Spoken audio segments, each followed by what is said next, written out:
Let's bring in Ovigwe Eguegu. He joins me live from Toronto, Canada. Great to have you here with us on TRT World. I want to pick up on this soundbite that was part of Grace's package there. It is from Joe Biden, where he says, when African wins, the U.S. wins. But certainly, this is something that Donald Trump is not going to do.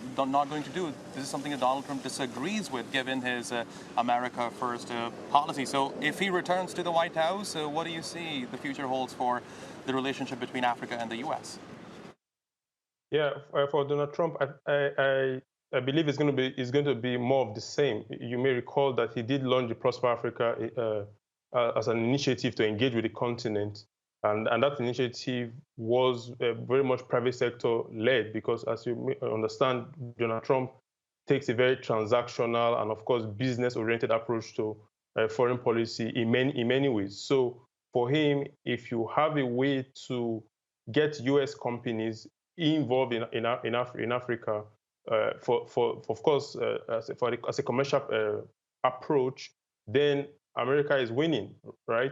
And if that comes with benefit to the African side, or in many ways it will, then of course Africa is also winning. But primarily, Donald Trump's approach is going to be very commercial oriented. Of course, there will be some strategic components to it as well, given China and Russia concerns that they have in Washington.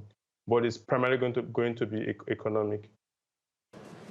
Is there a consensus across the continent as to which party or which candidate they think would be more beneficial for Africa? I mean, it's a very diverse continent, so are there different views depending on which particular country we're talking about?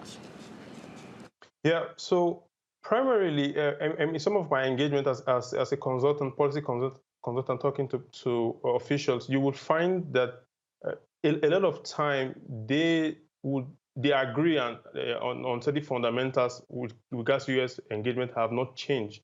That is, the U.S. still wants to counter China and Russia as part of its strategic competition.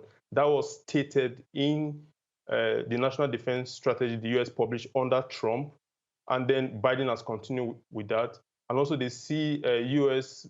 prioritization of countries where they have rich deposits of critical and strategic minerals, and there are a lot of initiatives in that regard, like the Mineral Security Partnership that the U.S. is, a big part of. And then there, of course, there are commercial interests, right? So these are the fundamentals that African governments, in my engagement, use in analyzing both candidates, and they will tell you they don't see any difference between both candidates because with these fundamentals, it's going to be more of the same. It's either going to be a continuation of Biden, which Harris would do, or Prosper Africa, which essentially Biden was also still implementing in many ways. So they don't really see that preference. I don't see that preference in my engagement. It's just a case of preparing for more of the same business as usual.